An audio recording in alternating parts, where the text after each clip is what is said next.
হঠাৎ করে আমার ভিডিওয়ে এত ভিউয়ার্স কমে গেল কেন? তোমাদের মধ্যে যদি কারোর জানা থাকে আমাকে কমেন্ট করে জানিও। সো হ্যালো এভরিওয়ান, সবাই কেমন আছো? It's day 10 what I it in a day চ্যালেঞ্জে। সকালবেলায় উঠে আমি যে জিরের জলটাকে সেটা খেয়ে করে নিয়েছিলাম ব্রেকফাস্টে ছিল চিড়ের পোলাও। আর আমার যদি কোনো ভিডিও ছাড়া বা কোনো কিছুতে পোস্টিংয়েতে কিছু প্রবলেম আছে তো তোমরা আমাকে প্লিজ কমেন্ট করে জানিও, তাহলে আমি সেই জিনিসগুলো ঠিক করে নেবো।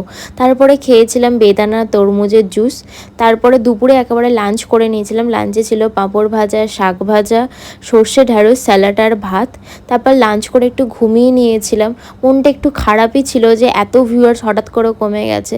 তারপরে ঘুম থেকে উঠে মন ভালো করার জন্য বানিয়েছিলাম চিকেন পকোড়া, তার সাথে একটু গ্রিন টি। এটা খেয়ে স্ন্যাক্সটা কমপ্লিট করি।